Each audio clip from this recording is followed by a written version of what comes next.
Residents in DC's Ward 1 are expected to live far longer than residents of Ward 8. While Ward 1 residents live to about 92 years old, residents in Ward 8 are expected to live to about 72.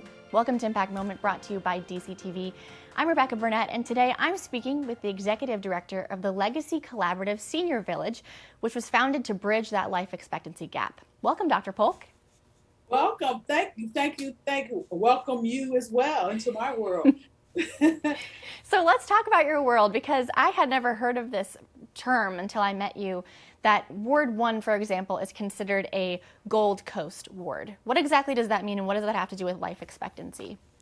I think how people have phrased it and used it in the past is that Gold Coast, meaning that they have more resources and that they are more privileged and have more access. But here, living in the DC area, we know that the city has robust services across the wards. What we think the issue is, some people think, I know because I did the work, is that access and awareness is actually dismal in wards 7 and 8. And you're improving that access with a lot of the different programs that you guys have to improve access to healthcare and these resources for seniors, including your most popular program, your Seniors Information and Health Fair. And what was really amazing to me was over 7 years, you increased senior and caregiver participation by 140%. But it looked like COVID actually did you a favor, because moving things online actually helped people participate even more, because caregiver and senior participation went up 300%. So what kind of resources are they getting from this, and why do you think participation has skyrocketed as much as it has? Well, one, because of COVID, there was a need for more accessibility to services, right? Because whether it had to do with health or the social determinants of health that's connected to services, that there was an immediate need. What I would say that what we do and what we specialize in is creating that access point. And what we understand is that services just can't be accessed through a flyer. We understand that we have to vet service provisions or providers to make sure they're accessible. They're actually acceptable by the senior population. They're available and accommodating, right? Those are and affordable, number one.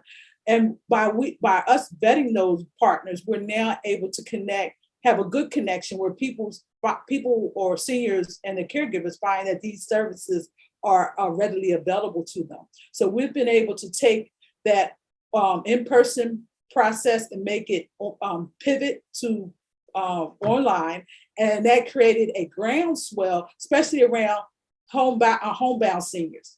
That's a whole population that always get missed when we have in-person services. So I want to say that's where our increase came from, the homebound seniors.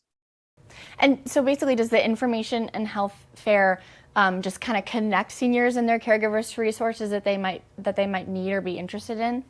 So what we're currently doing, so when you imagine what a fair looks like. You come in, people have setups. We normally had I want to say averaging about 27 vendors. We connect seniors and their caregivers as well as businesses to resources to be able to help seniors live, grow and thrive within their community. And we were doing that initially in person through health fairs. But when we had to pivot because of COVID, it opened up a new world where we now engage individuals on a platform through Zoom.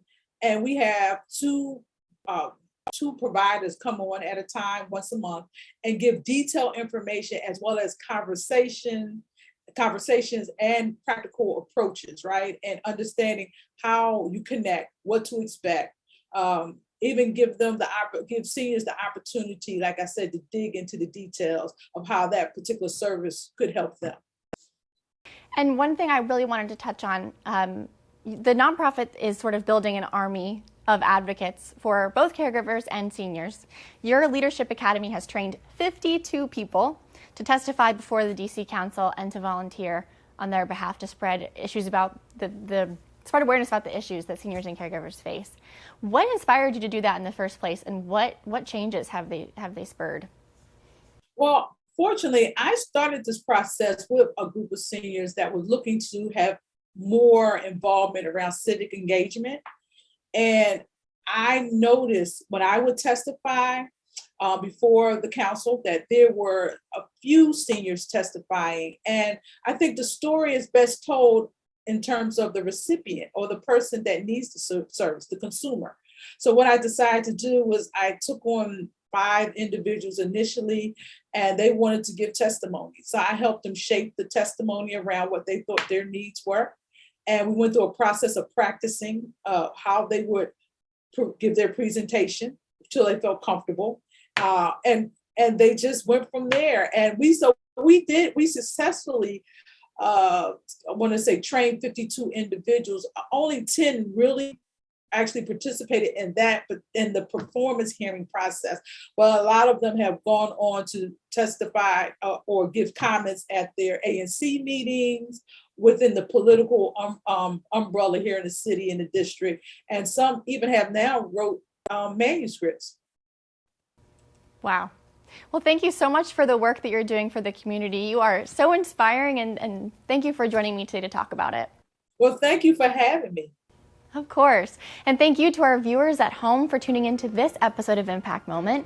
It's part of DCTV's nonprofit Capacity Building Grants Program, our original programming to highlight the ways our area's nonprofits are making a difference. Stay up to date with our latest productions and tune into our live stream at dctv.org.